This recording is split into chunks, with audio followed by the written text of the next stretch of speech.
Hello hi నమస్తే welcome to MK media. నేను మీ Madhu Kalyan. BC నేత అయినటువంటి ఆర్ కృష్ణయ్య గారు వైఎస్ఆర్ సిపికి అలాగే ఆయన రాజ్యసభ పదవికి రాజీనామా చేయడం జరిగింది. దీంతో ఆర్ కృష్ణయ్యను తమ పార్టీలో చేర్చుకోవడానికి ఇటు కాంగ్రెస్ పార్టీ, బీజేపీ, బీఆర్ఎస్ పార్టీలు తీవ్రంగా పోటీ పడుతున్నాయి. తన పదవులకు ఆర్ కృష్ణయ్య రాజీనామా చేసిన తర్వాత తనను కాంగ్రెస్ పార్టీలోకి ఆహ్వానిస్తూ కాంగ్రెస్ పార్టీ లీడర్, ఎంపీ అయినటువంటి మల్లు రవి గారు ఆర్ కృష్ణయ్య గారిని కలిసి కాంగ్రెస్ పార్టీలోకి ఆహ్వానించడం జరిగింది. కాంగ్రెస్ పార్టీలో చేరితే మీకు సరైన గుర్తింపు ఉంటుంది, అలాగే బీసీల కోసం ఏదైనా మంచి పనులు మన ప్రభుత్వం ద్వారా చేయవచ్చు, అలాగే కేంద్రంలో కూడా త్వరలోనే కాంగ్రెస్ పార్టీ అధికారంలోకి వస్తుంది, మనమంతా కలిసి పనిచేద్దామని మల్లు రవి గారు ఆర్ కృష్ణయ్య గారికి చెప్పినట్లు సమాచారం. అయితే ఆర్ కృష్ణయ్య గారు మాత్రం తీవ్రంగా ఆలోచిస్తున్నట్టు తెలుస్తుంది. అయితే ఒకానొక సందర్భంలో ఆర్ కృష్ణయ్య గారు కొత్త పార్టీ పెట్టబోతున్నట్లు వార్తలు వచ్చాయి. కానీ ప్రస్తుత పరిస్థితిలో ఆర్ కృష్ణయ్య గారు మాత్రం పార్టీ పెట్టే ఆలోచనలో లేనట్లు ఆయనే గత కొన్ని రోజుల ముందు చెప్పడం జరిగింది. అయితే మల్లు రవి గారు కలిసిన తర్వాత ఎమ్మెల్సీ తీన్మార్ మల్లన్న కూడా ఆర్ కృష్ణయ్య గారిని కలవడం జరిగింది. గత కొన్ని రోజుల నుండి అంటే ఎమ్మెల్సీగా తీన్మార్ మల్లన్న బాధ్యతలు తీసుకున్న తర్వాత బీసీ రాగం ఎంచుకున్నారు. సో బీసీలంతా ఒక్కటై పోరాడాలి, తెలంగాణ రాష్ట్రానికి బీసీని ముఖ్యమంత్రి చేయాలి, ఇక తెలంగాణ రాష్ట్రానికి చివరి ఓసీ ముఖ్యమంత్రి రేవంత్ రెడ్డి గారే అని సొంత పార్టీ పైనే తిరుగుబాటు మొదలు పెట్టినట్లు తీన్మార్ మల్లన్న వ్యాఖ్యలు చేస్తున్నాడు. ఇలాంటి సందర్భంలో నేరుగా బీసీ ఉద్యమకారుడైనటువంటి కృష్ణయ్య గారిని తీన్మార్ మల్లన్న కలవడం సంచలనంగా మారింది. ఇంతకీ తీన్మార్ మల్లన్న ఆర్ కృష్ణయ్య గారిని ఎందుకు కలిశాడు?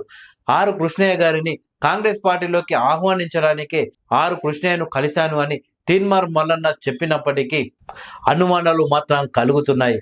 ఎందుకంటే ప్రస్తుత పరిస్థితిలో ఆర్ కృష్ణయ్య కాంగ్రెస్ పార్టీలో చేరుతారా అంటే అనుమానాలు కలుగుతున్నాయి. దానికి ప్రధాన కారణం తెలంగాణ రాష్ట్రంలో కాంగ్రెస్ పార్టీ అధికారంలో ఉన్నప్పటికీ కేంద్రంలో మాత్రం కాంగ్రెస్ పార్టీ అధికారంలో లేదు. బీజేపీ బలంగా ఉండడం, మోడీ అత్యంత శక్తివంతమైన రాజకీయ నాయకుడిగా, శక్తివంతమైన ప్రధానిగా ఉండడం, వచ్చే ఎన్నికల్లో కాంగ్రెస్ పార్టీ కేంద్రంలో అధికారంలోకి వస్తుందా అంటే గ్యారంటీ కూడా లేకపోవడం దీనికి కారణం. అందుకు ఆర్ కృష్ణయ్య కాంగ్రెస్ పార్టీలో చేరుతాడా అంటే డౌటే అనే సమాధానం వినిపిస్తుంది. అలాగే వైసీపీకి రాజీనామా చేయకముందే బీజేపీ పెద్దల నుండి ఆర్ కృష్ణయ్యకు హామీలు అందాయి. అందువల్లే వైఎస్ఆర్సీపీకి ఆర్ కృష్ణయ్య రాజీనామా చేశారు అని వార్తలు కూడా వస్తున్నాయి. ఇలాంటి సందర్భంలో కాంగ్రెస్ పార్టీలో చేరకుండా ఆర్ కృష్ణయ్య బీజేపీ పార్టీలో చేరితే ఆర్ కృష్ణయ్య బాటలోనే తాను కూడా వెళ్ళి బీజేపీలో చేరాలి అని తీన్మార్ మల్లన్న ఆలోచిస్తున్నట్లు గత కొన్ని రోజులుగా సోషల్ మీడియాలో వార్తలు వస్తున్నాయి.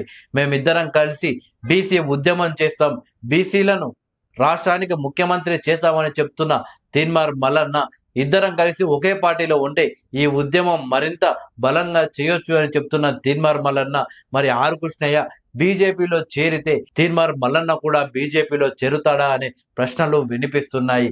గత కొంతకాలంగా సొంత పార్టీ అయిన కాంగ్రెస్ పార్టీ నాయకులపైనే విమర్శలు చేస్తున్న తీన్మార్ మల్లన్న ఇంకెన్నాళ్ళు కాంగ్రెస్ పార్టీలో ఉంటాడా లేదా అనే అనుమానాలు కూడా కలుగుతున్నాయి.